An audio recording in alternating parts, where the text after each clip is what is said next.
Selamat siang Bapak Ibu. Terima kasih buat waktunya di jam istirahat kita siang hari ini. Kita bertemu kembali dalam rangka yang akan menyampaikan refleksi kurikulum, di mana laporan ini merupakan tagihan dari ruang kritika yang harus saya sampaikan secara daring sebagai bentuk laporan dari rencana hasil kerja yang dia lakukan di sekolah ini.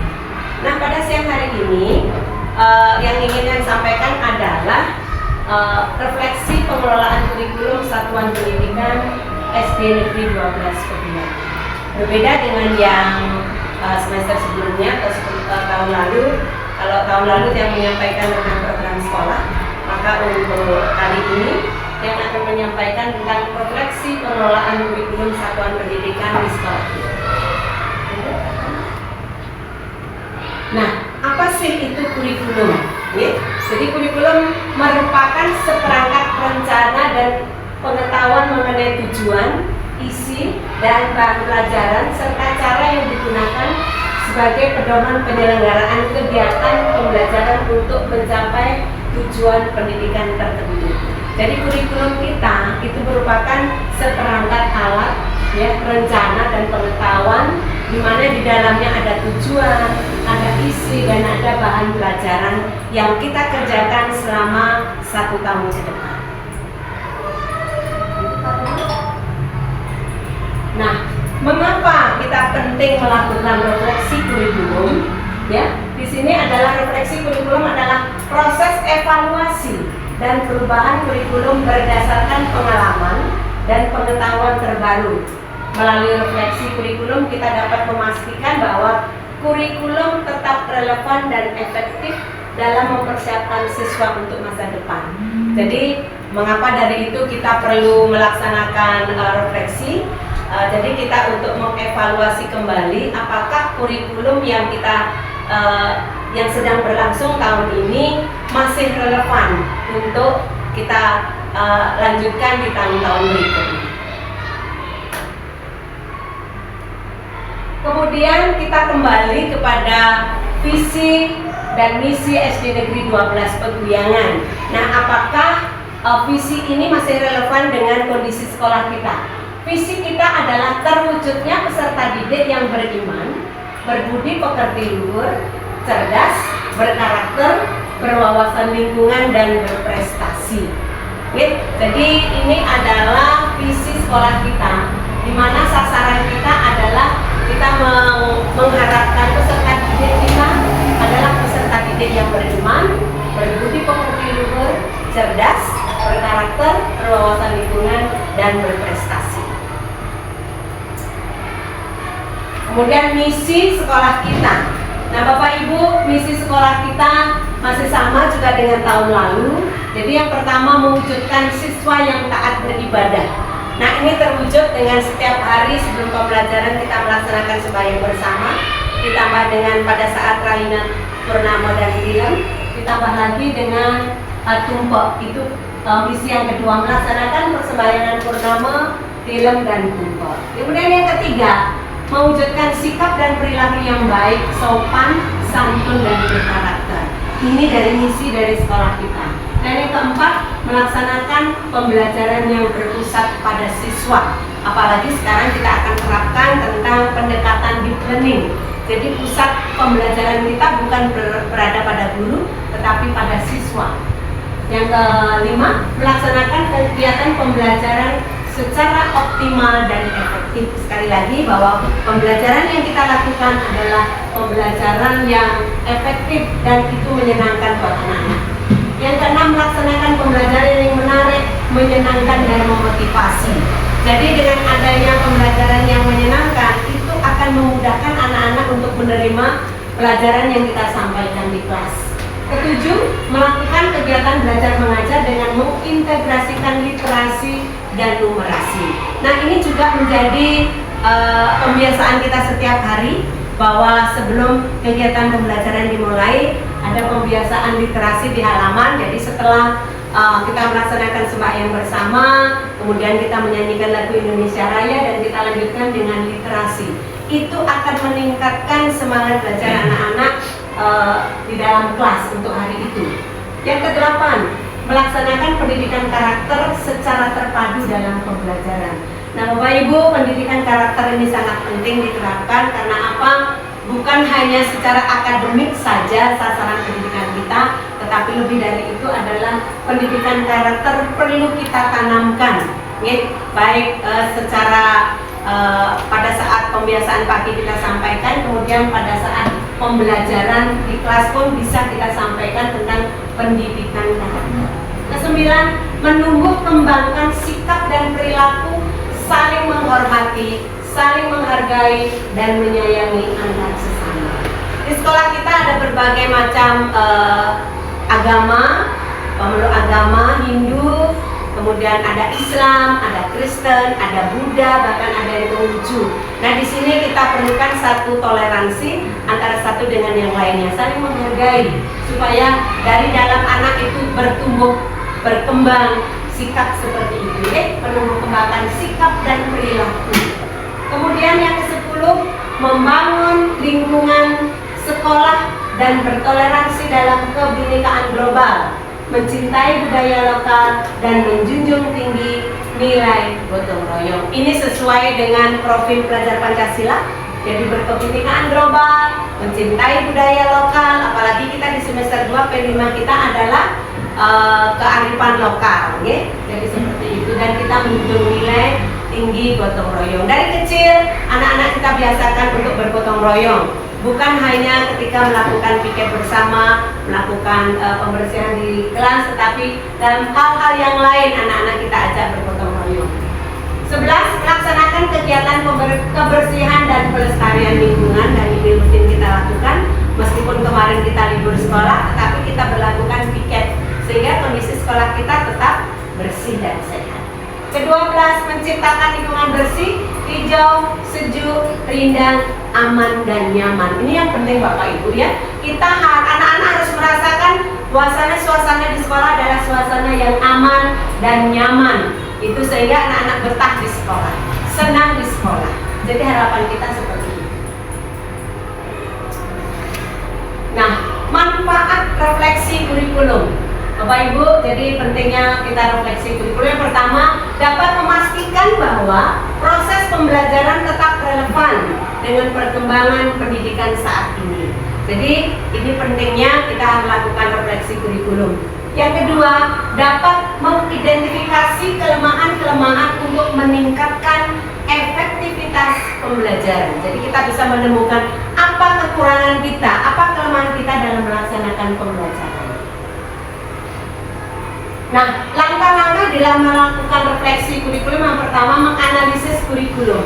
Kita melakukan analisis mendalam kurikulum yang ada, termasuk rapor pendidikan, tujuan pembelajaran, struktur pembelajaran, dan metode evaluasi. Kita penting lakukan itu supaya kita benar-benar kurikulum yang kita laksanakan adalah kurikulum yang terupdate, yang terakhir gitu ya, sesuai dengan kondisi zaman. Kemudian yang kedua, evaluasi hasil pembelajaran.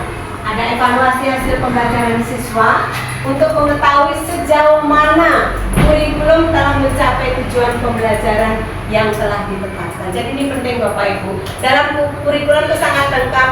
Ada capaian pembelajaran, ada tujuan pembelajaran, ada alur tujuan pembelajaran, dan ini apakah masih relevan untuk kita kerjakan, kita laksanakan di dalam kelas. Nah, langkah-langkah masih berikutnya, yang ketiga, konsultasi dengan para pengajar, dengan para guru tentunya, melibatkan para tenaga pengajar dalam proses refleksi kurikulum untuk mendapatkan masukan dalam pengalaman langsung dari mereka. Ya, jadi makanya dari tadi yang melaksanakan dengan instrumen itu tujuannya untuk mengetahui bagaimana proses kurikulum di kelas, apakah sudah tercapai atau belum. Kemudian yang keempat, pembaharuan kurikulum. Setelah dianalisis dan dievaluasi dan evaluasi dilakukan, maka dilakukan perubahan kurikulum. Jadi nanti untuk tahun pelajaran berikutnya ini, apakah kurikulum kita ini perlu direfleksi ataukah kurikulum kita perlu dilakukan pembaharuan, itu nanti kita akan sama-sama lakukan karena memang ini adalah tanggung jawab sekolah kita untuk terus melakukan perubahan-perubahan yang ada. Nah, rapor pendidikan, Bapak Ibu, rapor pendidikan tahun 2025 sudah terbit. Ya. Kita lihat refleksi menjadi kunci utama dalam memajukan kualitas pendidikan, terutama setelah memperoleh hasil dari rapor pendidikan. Rapor pendidikan tidak hanya sekedar laporan angka, tetapi merupakan cerminan dari seluruh proses pembelajaran dan pengelolaan satuan pendidikan. Jadi rapor pendidikan itu merupakan cerminan dari sekolah kita, apakah seperti kegiatan literasi, numerasi, kemudian budaya sekolah, iklim sekolah, keamanan sekolah sudah tercapai atau belum di sekolah. Mari sekarang kita lihat bagaimana kondisi rapor pendidikan di sekolah kita. Ini, terlihat enggak ya? Kecil ya. Nah, ini rapor pendidikan tahun 2024. Kita lihat Bapak Ibu bahwa yang pertama A1 itu kemampuan literasi. Di sini kita mendapatkan nilai baik 80%. Oke, jadi 80% peserta didik sudah mencapai kompetensi minimum, yang Niki dan rinciannya sudah ada. Dan itu saja Pak Komang, 80% tahun 2024. Nanti kita bandingkan berapa capaian dari rapor pendidikan kita di tahun 2025. Nah, kemampuan numerasi di A2 itu kita baru mencapai sekitar 66,67%, masih berwarna kuning. Oke, jadi peserta didik sudah mencapai kemampuan mencapai kompetensi. Seperti itu. Jadi masih berwarna kuning, artinya kita masih harus memperhatikan untuk kemampuan numerasi, masih berwarna kuning. Lanjut. Nah, untuk karakter, tadi karakter, kembali lagi dulu Pak Komang. Sebelumnya, nah, karakter kita mencapai baik dengan nilai 59,46%. Bapak Ibu sudah kita analisis untuk rapor pendidikan di tahun 2024. Lanjut. Karakter baik, kemudian kualitas pembelajaran baik, kemudian D2 refleksi dan perbaikan pembelajaran oleh guru juga kita sudah baik, kemudian kepemimpinan instruksional juga baik, kemudian iklim keamanan satuan pendidikan kita baik, kemudian iklim kesetaraan gender juga baik, kemudian iklim kebinekaan baik, kemudian iklim inklusivitas itu juga baik. Ya, lanjut. Kemudian partisipasi warga satuan pendidikan masih kuning. Ini artinya masih sedang dan ini perlu kita tingkatkan. Lanjut, kemudian di E2 proporsi pemanfaatan sumber daya sekolah untuk peningkatan mutu itu capaian tidak tersedia, berarti memang tidak ada di sana gitu. Jadi ini tidak tersedia. Dan yang E5 program dan kebijakan satuan pendidikan baik. Jadi banyak program-program yang kita laksanakan itu sudah berjalan dengan baik. Nah, kita bandingkan sekarang dengan capaian rapor pendidikan kita di tahun 2025. Kemampuan literasi kita juga baik, tetapi mengalami penurunan sedikit dari tahun 2024. Di sini turun 3,33%. Masih pada posisi baik, tapi mengalami penurunan. Lanjut Pak Komang. Kemudian kemampuan numerasi berarti meningkat dari tahun 2024.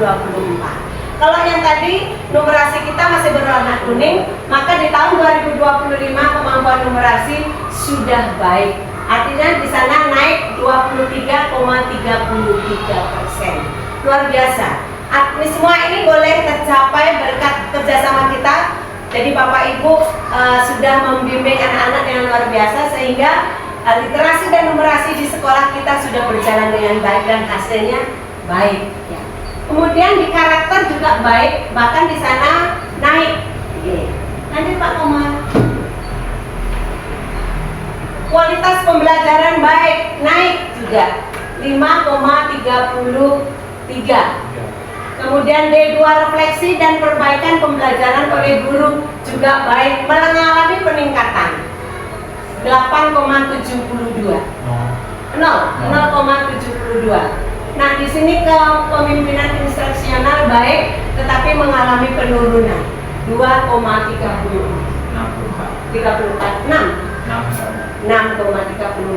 Kemudian D4 iklim keamanan dan pendidikan juga baik, mengalami peningkatan. Jadi di sini ada yang naik, ada yang turun Bapak Ibu. Jadi sebagai bentuk refleksi kita kenapa bisa seperti itu. Lanjut. Iklim kesetaraan gender baik, mengalami peningkatan. Kemudian iklim kebinekaan juga baik, turun sedikit. Berapa? 0,50. Dan D10 iklim inklusivitas baik, ada kenaikan 13,88. Luar biasa. Di sekolah kita ada beberapa anak yang memang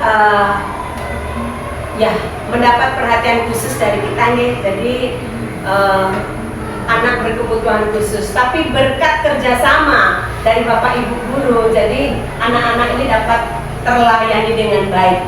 Mudah-mudahan untuk ke depan ya, kita berharap tahun ajaran baru nanti semoga saja paling tidak anak-anak kita adalah anak-anak yang semuanya dalam keadaan baik. Kalau bisa sih tanpa ABK, kan begitu harapannya di Bapak Ibu. Tetapi jika ada anak yang memang berkebutuhan khusus, kita harus tetap menerima, karena memang itu harapan pemerintah, anak-anak yang berkebutuhan khusus bisa atau bisa bersekolah di sekolah yang reguler seperti itu. Maksudnya partisipasi warga satuan pendidikan ini sedang ada penurunan. Kemudian proporsi pemanfaatan sumber daya sekolah untuk peningkatan mutu juga sedang ada penurunan 4,18. Kemudian pemanfaatan TIK untuk pengelolaan anggaran itu baik, tetapi ada penurunan sedikit. Kemudian program dan kebijakan satuan pendidikan juga baik, tetapi ada penurunan sedikit dari tahun 2024. Nah ini profil pendidikan adalah alat bantu bagi satuan pendidikan dan dinas pendidikan untuk terus memperbaiki kualitas layanan pendidikan dengan perencanaan berbasis data. Nah ini Bapak Ibu profil pendidikan kita yang namanya dengan IRB, identifikasi, kita mencari permasalahannya, refleksi, menemukan akar masalahnya, dan benahi, menentukan program dan kegiatan untuk menyelesaikan akar masalah. Maka dari itu setiap raport pendidikan sudah keluar, maka kita harus menganalisis apa-apa bagian mana yang harus kita perbaiki dan bagian mana yang kita tingkatkan lebih lagi, meskipun itu masih sudah berwarna hijau.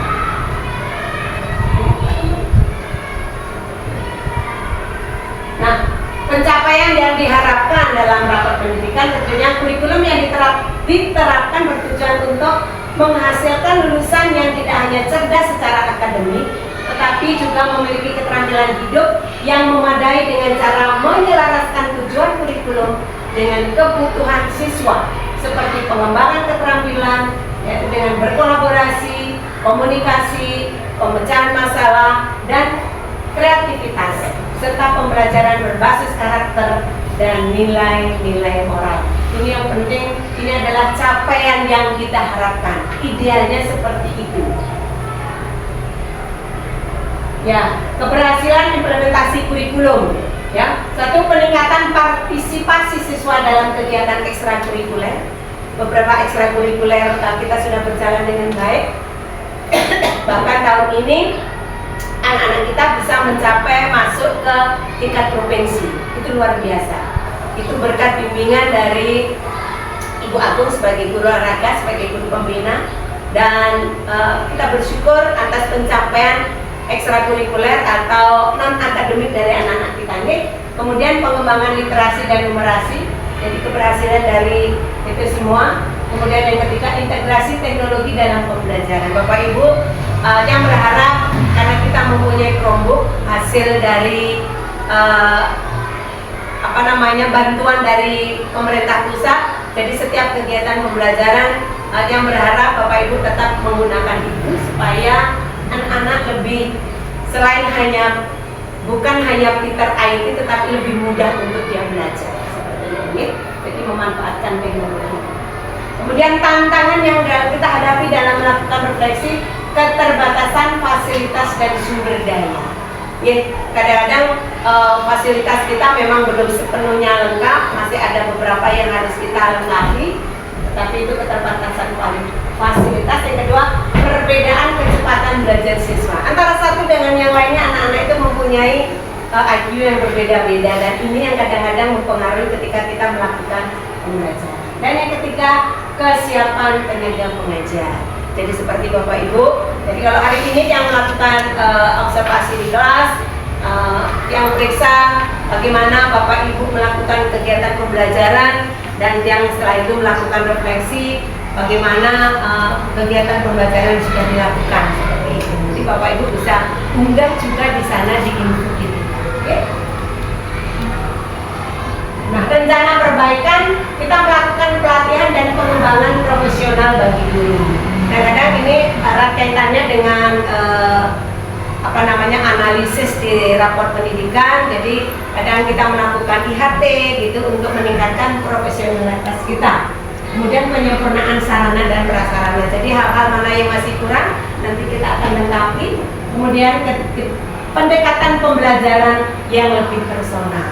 Tadi ketika yang melakukan observasi di guru kelas 2, yang lihat di sana guru Kari sudah melakukan bimbingan kepada anak-anak yang memang belum lancar membaca secara pribadi. Seperti itu Bapak Ibu. Jadi ya tetap semangat untuk kita membimbing anak-anak supaya anak-anak itu bukan hanya secara non akademik berprestasi, tapi secara akademik juga berprestasi.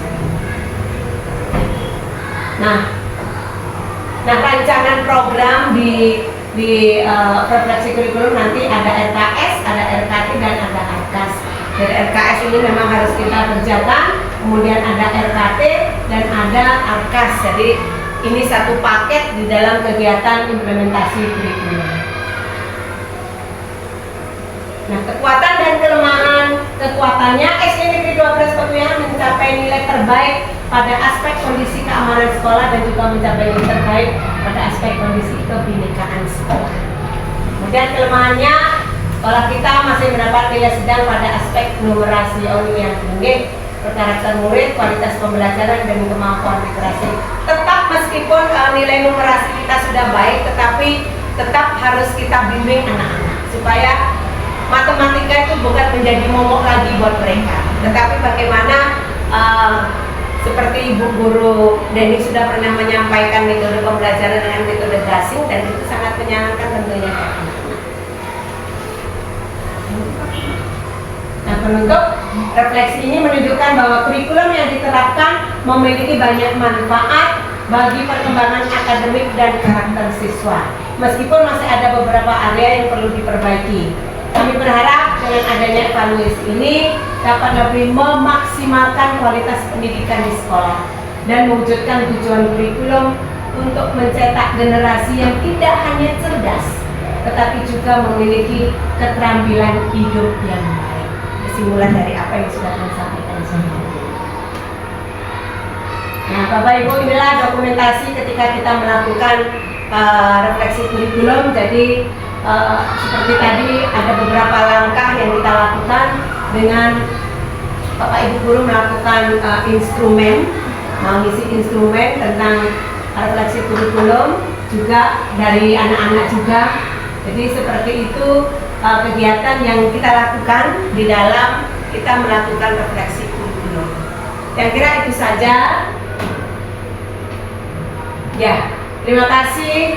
Jadi sebelum yang tutup, mungkin ada pertanyaan atau ada saran dari apa yang sudah saya sampaikan ini berkenaan dengan kurikulum yang kita sudah lakukan dan kita akan revisi di tahun pelajaran nanti. Saya persilakan. Silakan Bapak Ibu memberikan masukan atau pendapatnya dari kurikulum yang sudah berjalan seperti apa.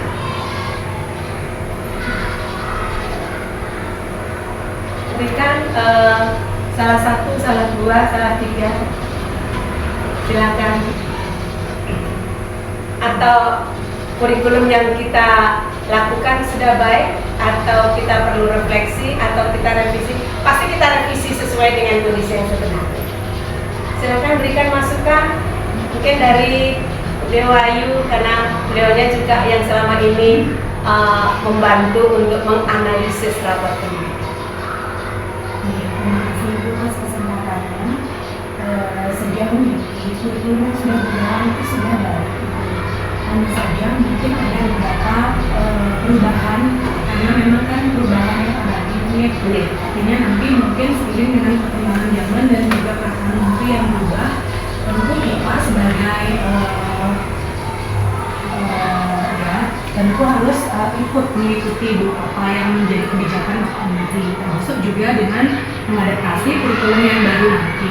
Hal tersebut pasti punya tujuan yang baik Ibu untuk peserta didik kita, apalagi memang beberapa dari komponen-komponen yang ada di laporan hasil pendidikan itu memang masih ada beberapa yang mengalami penurunan. Jadi tentu kita harus adaptasi kurikulum yang baru itu, menyesuaikan juga dengan sarana dan prasarana yang dimiliki di sekolah untuk dapat mendukung suksesnya kurikulum yang baru seperti yang Ibu sampaikan tadi. Jika saja yang itu. Coba Bu Dewayu. Ya, seperti itu. Jadi memang kita menyesuaikan dengan kondisi yang sekarang, karena Bapak Menteri kita juga sudah berganti. Tentu saja ada kebijakan-kebijakan baru tentunya. Satu lagi mungkin dari Bu Guru Tari ada masukan atau bisa memberikan saran pendapat dengan apa yang sudah disampaikan. Terima kasih atas kesempatannya Bu.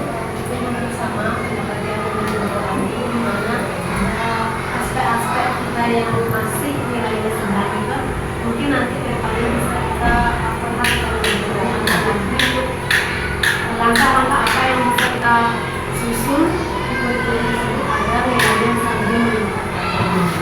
Baik, jadi ada strategi-strategi apa yang harus kita kerjakan, kita lakukan supaya ada peningkatan. Oke, bagaimana kalau menurut Bapak Ibu tentang visi kita? Pak, dari visinya Pak,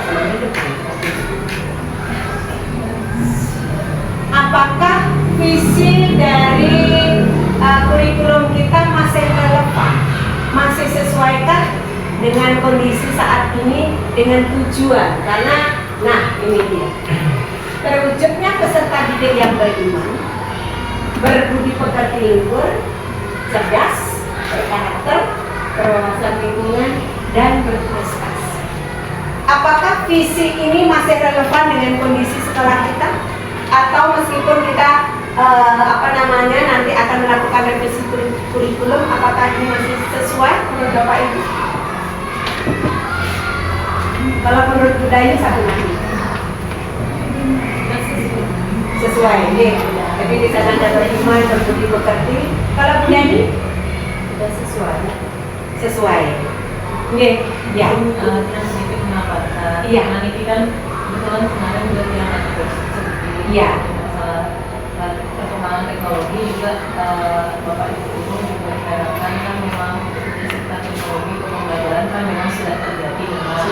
Tapi untuk kedepannya juga lebih ke pembelajarannya itu diharapkan ada unsur codingnya. Ada unsur codingnya. Tapi kalau untuk di SD mungkin kita cariklah yang sederhana, LKPD yang sudah tersedia di internet itu bisa kita konvert ke kelas sesuaikan dengan materinya. Mungkin nanti kita untuk visi sangat yang mungkin ditambahkan unsur teknologi, Unsur IT-nya.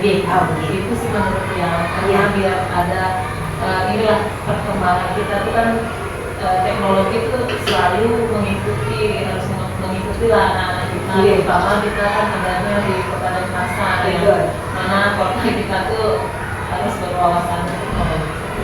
Gitu. Sesama guru tari yang sudah memberikan masukan, ya, berikan aplaus.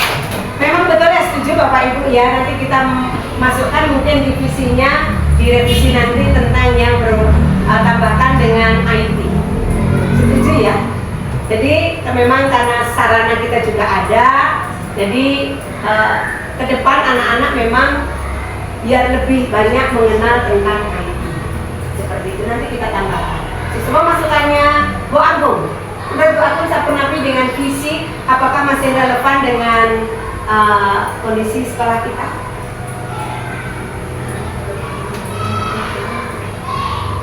Masih relevan ya, sama dengan kita berada di barometer provinsi Bali itu kan dan pasar masuk barometer Bali, sehingga apapun kelihatannya dan merasa itu kabar bermanfaat untuk kabupaten-kabupaten lain. Semua berarti kita tambahkan IT-nya nanti dalam revisi kurikulum di tahun pelajaran berikutnya. Mungkin Bu Ai. Kalau menurut saya mungkin sesuaikan dengan Ibu Pak Menteri itu yang berhubungan dengan deep learning. Nanti sesuaikan visinya yang berhubungan dengan deep learning seperti Genful, yang seperti itu, Mindful, apa lagi satu? Meaningful. Ya, kita sematkan di visi kita 3 hal tersebut supaya sesuai dengan yang dikatakan oleh Pak Menteri sekarang pembelajaran berbasis deep learning. Itu pendekatan. Artinya memang di dalamnya kita berkesadaran untuk apa sih anak-anak belajar ini, tujuannya apa. Kemudian yang pertama, kemudian dia menyenangkan, pembelajaran itu menyenangkan dan pembelajaran itu secara mendalam. Jadi nanti kita sisipkan itu. Terima kasih Bu Guru Ayu yang sudah memberikan masukan. Nah dari Bu Guru Ayu. Dari saya untuk sekarang mungkin saya setuju dengan apa yang disampaikan oleh Bu Kari tadi. Sekarang zamannya kita sudah menanamkan kepada anak-anak kita harus adaptif terhadap perkembangan teknologi. Ini ditambahkan istilah ini. Semua Bu Ayu atas masukannya. Jadi seperti itu Bapak Ibu, nanti ketika kita akan melakukan revisi kurikulum untuk tahun ajaran 2025-2026, jadi Bapak Ibu sudah memberikan masukan tentang visi, nanti kita akan menyesuaikan dengan kondisi yang sekarang yang ada di sekolah kita dan tentu saja untuk kemajuan sekolah kita. Yang kira itu saja Bapak Ibu apa yang bisa saya sampaikan. Jadi sekali lagi terima kasih banyak atas waktunya. Bapak Ibu sudah meluangkan waktu untuk bersama-sama mendengarkan apa yang harus saya sampaikan. Dan sekali lagi yang mohon maaf jika ada hal-hal yang kurang berkenan, dan mudah-mudahan kita sebagai guru tetap melaksanakan tupoksi kita dengan baik dan prestasi yang baik tentunya itu akan kelihatan dari hasil anak-anak yang sudah kita bimbing dan kita latih. Itu saja saya hari ini, dan yang tutup dengan para pesanti. Om Santi Santi Santi Om.